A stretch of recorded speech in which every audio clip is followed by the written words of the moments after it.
Today Harley-Davidson introduced the Nightster, a 975cc engine in it, and that's a derivative of the 1250S as we've seen it before in the Sportster S and also in the Pan America, of course.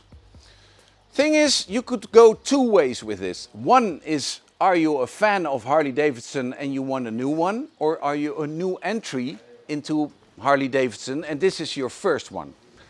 If you're coming over from the old Harley-Davidson, then you're in for a surprise because this one is really, really different from all Sportsters before. I'm not sure if people who had an old Sportster will accept this one as a real Sportster because it's really different. It's not the potato sound anymore. It's more like, well, a normal V-twin 1000cc. So if you've ridden like a V-Strom 1000 or bikes like that, then you would probably recognize the feeling of this engine. If you didn't, then you're in for something really new because it revs much higher. It revs almost to 10,000 revs, which is way more than all the old ones did, and it's much lighter, the bike itself.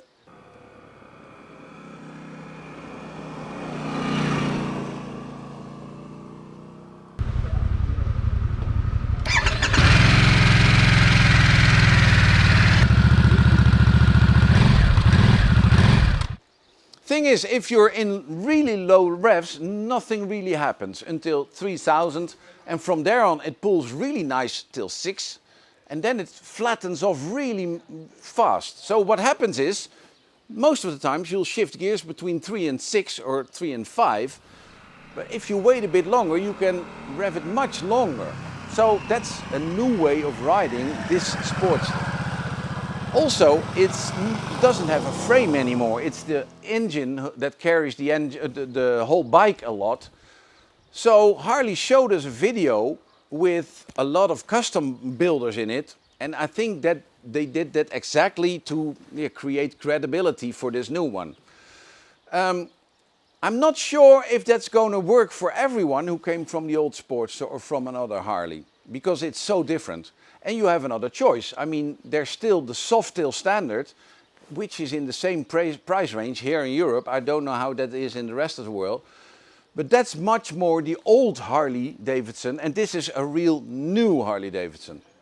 So what if you're not an old Harley-Davidson customer, but you're a new one, and you maybe have ridden a lot of other bikes, then you'll see that this bike got everything you want. It's got the electronics, it's got the mappings you can change, it's got the ABS, it's got the traction control.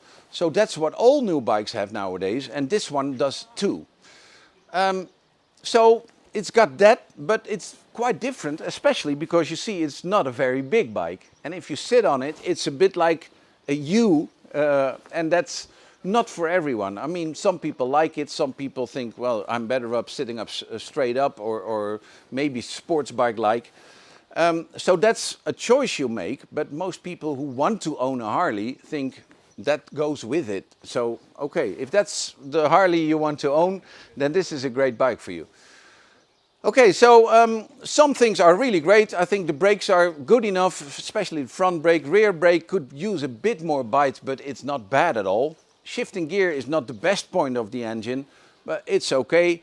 And the suspension is quite well, I think, especially if you know how little the range is in which it works in the rear.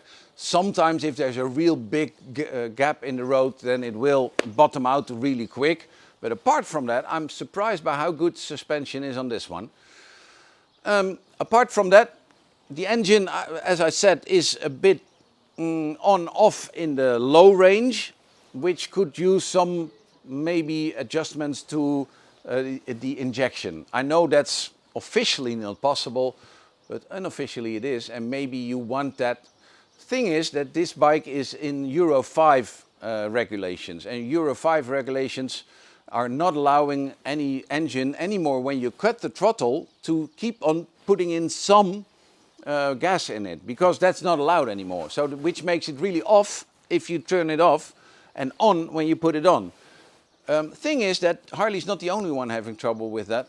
All manufacturers have the same problem with it. But in all honesty, some manufacturers are further ahead as compared to Harley now. Okay, so in the end, if you're a Harley owner, I think maybe this is not the bike for you. This is so different that maybe you can better go for the Softail standard or for any Softail, still a bit more in the old configuration. If you're new into this segment and you think, okay, I want a modern bike with all the electronic gizmos on it, then you could be on this bike really well. Thing is, they used to have another entry bike, the 48, and all stuff was way more, way less expensive as this one. This one is quite expensive, and it's, well, compared to the other entry bikes Harley-Davidson had before, it's really expensive. So if you're really new into motorcycling or really new into cruisers and you really want a Harley, this is a good bike to own. This is a really nice bike to ride, and it's got all the modern gizmos you want. So if that's what you're going for, you cannot buy, you're not going to buy something you don't want, because this is really good. If you're into old Harleys, well, I said it before, maybe you should go and try and buy the Softail, but be quick, because I suspect Harley-Davidson to be with engines like this one within 5 years. So maybe it's a good time to buy the other one if you want to, but if you're into the new thing, I think you cannot go really wrong with this one.